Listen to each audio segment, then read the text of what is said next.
On va pas y aller par quatre chemins, on va en parler de ces machins. Les arnaqueurs de sentiments, qui sont capables de te vider ton énergie en 10 minutes, même après une nuit de 18 heures dans un lit king size. Rien les arrête. La manipulation, ça les émoustille.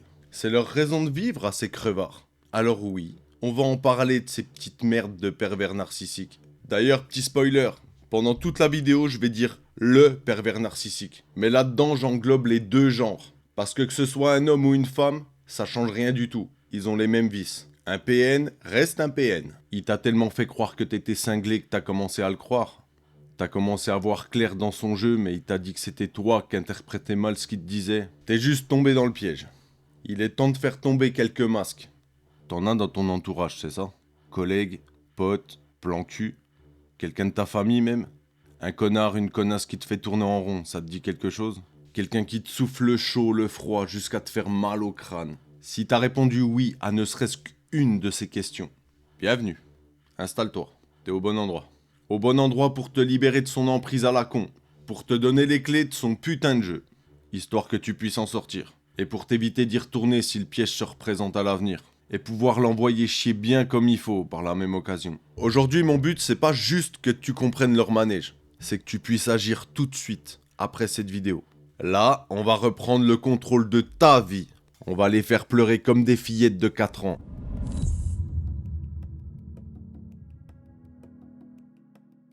Tu crois que le pervers narcissique est complexe, mystérieux, intrigant? Tout ça, c'est juste de l'acting. Une fois que tu les connais, tu vois les ficelles, très facilement. C'est même plus des ficelles, c'est des cordes, carrément. J'ai pas besoin de faire de discours compliqués, on va juste se contenter de parler vrai. Ça, c'est les 5 comportements de base du pervers narcissique. Ceux qui se voient à des kilomètres. Alors sois attentif à ce qui va suivre. C'est le maître du yo-yo émotionnel. Il souffle le chaud-froid comme personne.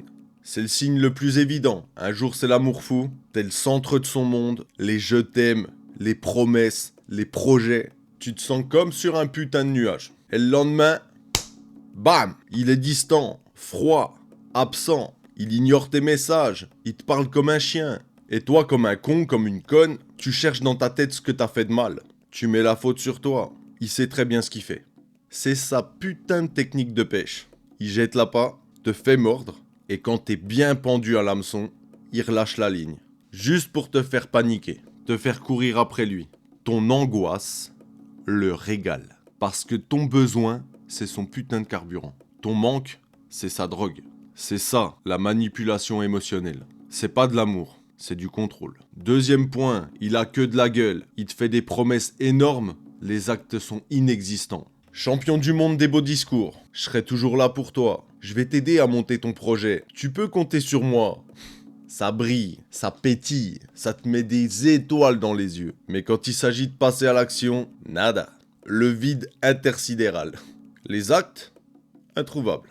Donc tu te retrouves toi tout seul avec ta putain de frustration, un sentiment bien profond de t'être fait baiser la gueule, une impression d'avoir été pris pour un fou, pour une folle. C'est ça leur méthode.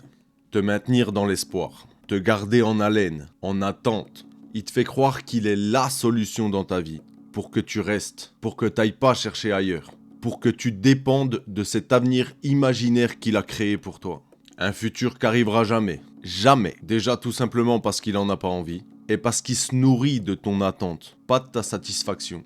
Troisième point très important, l'ego démesuré et le manque total d'empathie. T'as des soucis au taf, tu te sens mal, tu décides de lui en parler pour te décharger un peu, et là, la réponse classique. Ah oui, moi aussi j'ai eu ça, mais en pire. Tu dramatises toujours, c'est rien ça. Ou mon préféré. Mais moi alors, tu t'imagines pas ce que j'ai vécu.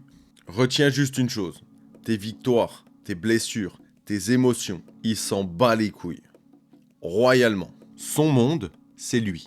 Son nombril, c'est l'univers. Le reste, pour lui, c'est juste un putain de bruit de fond.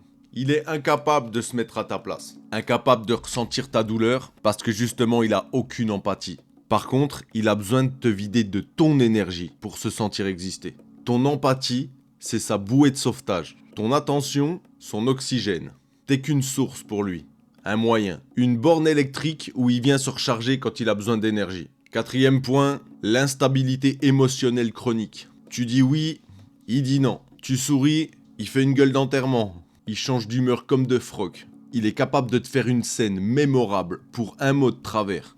Et toi, t'es là, à essayer de comprendre. Mais qu'est-ce qui s'est passé? J'ai dit quoi de mal? Est-ce que c'est de ma faute? Tu te tiens la tête, t'analyses chaque mot, chaque geste. Arrête! Il est pas profondément blessé comme il essaye de te faire croire. Il est pas juste incompris, il est émotionnellement instable. Et ça, c'est son mode opératoire pour te maintenir en alerte, te garder sous le coude. Parce que quand t'es confus, t'es faible. Et quand t'es faible, t'es facile à contrôler. C'est ça la vérité sur le pervers narcissique. 5e point, c'est une victime éternelle. Le monde est contre lui. Le summum de l'art de cette saloperie de pervers narcissique. C'est jamais sa faute. S'il a merdé, c'est à cause de la société. À cause du chien du voisin. Du comportement de ses parents quand il était gosse. À cause de toi. S'il est malheureux, c'est juste parce que le monde il est vilain avec lui. Toujours. Ouin ouin. Lui il est parfait. Sans défaut. Une victime innocente dans un monde de grands méchants. Il se met constamment dans la peau de la victime. Pourquoi? Pour que t'aies pitié, tout simplement. Pour que t'essayes de le sauver. Pour que tu te sentes responsable de son malheur. Il assumera rien. Ni aujourd'hui, ni demain. Aucune responsabilité. Il se comporte comme un lâche. Il est lâche. Comme un enfant qui refuse de grandir. Il est cet enfant qui refuse de grandir. Et en te faisant porter le chapeau, il décharge sa culpabilité sur toi. En gros, il nettoie son jardin en salissant le tien. Ne tombe pas dans le piège. Jamais.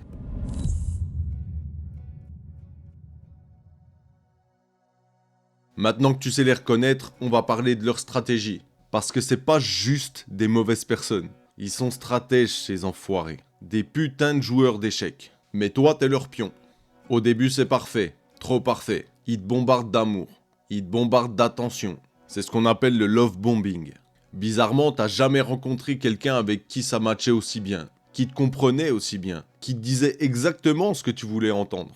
Qui partage même toutes tes passions. Ça fait beaucoup là, non? À ce moment-là, tu te sens unique. Spécial. C'est le meilleur début de relation de toute ta life. Ou la meilleure amitié. Ou la meilleure collaboration. Il te met constamment sur un piédestal. Pour une seule raison. Te rendre accro à lui. Pour te faire fantasmer sur une perfection qui n'existe même pas. C'est sa manière de te recruter. Il observe, repère tes failles, tes désirs, tes manques, tes doutes. Et il te promet de les combler. Quel encul. Une fois que tu te seras bien attaché à lui, la magie va s'éteindre. Progressivement. Le piédestal devient un tabouret. Puis le tabouret devient plus rien du tout. Puis le plus rien du tout devient un trou. Les compliments se raréfient et il va commencer à te lancer des petits pics. T'es trop sensible. T'es jamais content. Jamais contente. Tu comprends rien. Il commence à te dévaloriser. À te faire douter de tes compétences. De ton apparence. De ta lucidité. Pour que tu te sentes de plus en plus insignifiant. Tu te remets en question tout le temps. En te disant que peut-être il a raison. C'est toi le problème. C'est ça le gaslighting. C'est te faire douter de ta propre perception de la réalité. Il te raconte que ce que t'as vu c'est jamais arrivé, que ce que t'as entendu c'est complètement faux, que ce que tu ressens c'est complètement exagéré. Le but de tout ça, c'est de te persuader totalement de sa version des faits, de sa vérité, de sa validation. Il t'aspire le cerveau. Et quand t'as plus rien à donner, il te jette comme une merde, sans même te donner d'explication. Ou pire, avec une explication qui te rabaisse encore plus. T'étais pas assez bien, j'ai trouvé mieux, tu m'as trop étouffé. Et là, à partir de ce moment-là, tu rentres dans la phase la plus douloureuse. Après avoir côtoyé un pervers narcissique, tu te retrouves seul, détruit, trahi, avec des traumas plein la tête. Une confiance en toi complètement défoncée que tu vas devoir reconstruire complètement. C'est ça leur cycle classique. Idéalisation, dévalorisation, rejet. Et il passera à la victime suivante. Sans aucun remords. Parce que tu te doutes bien que l'empathie chez eux, c'est pas...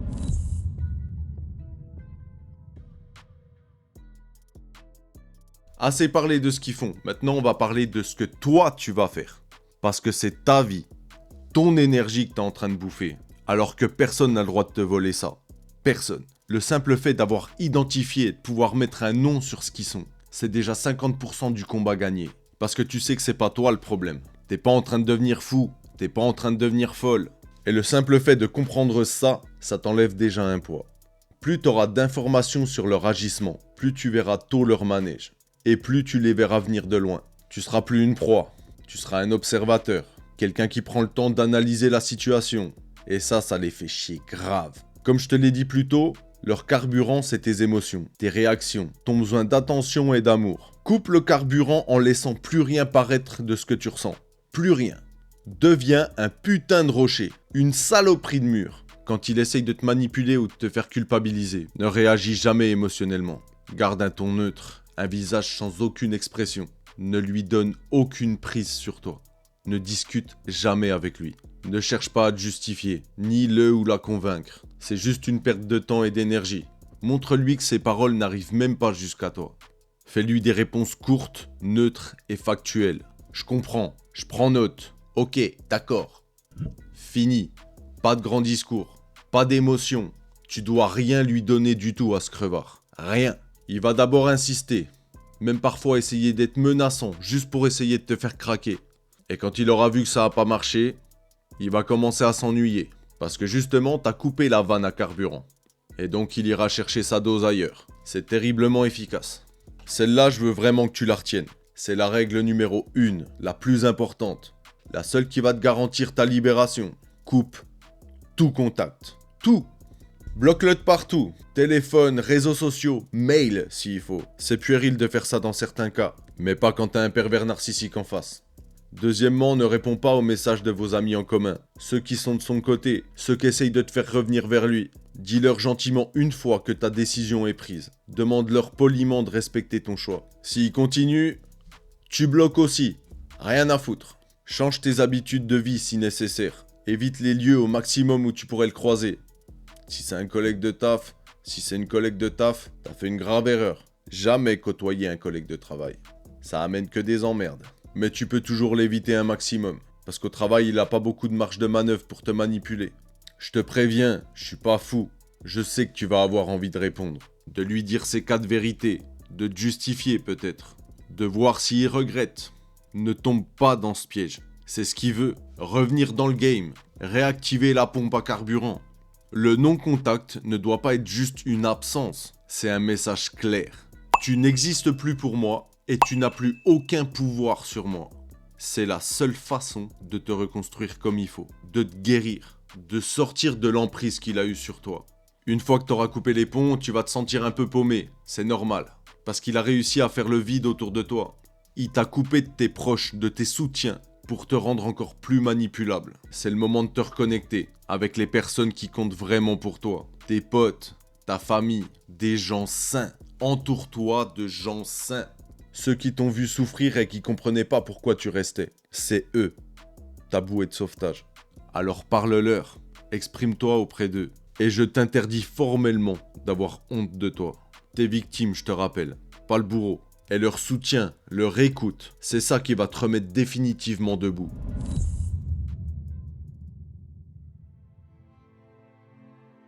Prends soin de toi, physiquement, mentalement. Fais du sport, cuisine, mange sainement. Retrouve tes passions que t'avais mis de côté. Fais des choses qui te font du bien, bordel. N'hésite pas à consulter un pro, un psy, un thérapeute, ou encore mieux, moi. Tu pourras trouver le lien de mon site en description où tu pourras réserver un accompagnement. On passera 1 heure ensemble. Je t'aiderai à démêler le vrai du faux, à comprendre les traumas qui viennent de cette relation malsaine, et à te reconstruire. Consulter, c'est pas de la faiblesse. Au contraire, c'est une preuve d'intelligence. Sois égoïste. Pense qu'à ton bien-être. Le pervers narcissique a bousillé complètement ta confiance en toi, en ta perception des relations. Il a semé le doute partout où il pouvait dans ta vie. Ton job maintenant, c'est de réapprendre à écouter ton instinct. Si ça sonne bizarre, si quelque chose te semble faux, si une situation te met mal à l'aise, c'est que ça l'est. Fais confiance à tes tripes, à ton corps. L'intuition, ça ment jamais. Il faut pas que tu l'ignores. La bonne nouvelle, c'est qu'après avoir vécu tout ça, t'as développé un espèce de super pouvoir. T'es devenu un putain de détecteur à enfoirer. Tu sens les pervers narcissiques à des kilomètres. Tu vois leurs tactiques, leurs tentatives de manipulation. Et c'est pour ça que ça marchera plus jamais sur toi. Mais attention, ne tombe pas dans la tentation de protéger, de prévenir les prochaines proies de ton pervers narcissique. De vouloir ouvrir les yeux aux autres. Non. À l'heure actuelle, il faut que tu te concentres uniquement sur toi. Protège-toi. Tu peux pas devenir le sauveur ou la sauveuse du monde entier. Ton job, c'est de plus jamais te faire avoir. Point barre.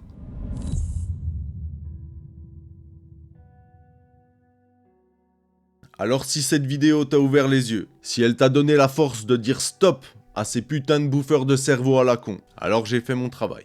Ne laisse plus jamais personne te voler ton énergie, te manipuler, te faire douter de ta valeur. Ta vie, c'est tes choix, pas les leurs. T'as le droit d'être heureux, t'as le droit d'être heureuse, t'as le droit d'être respecté, putain.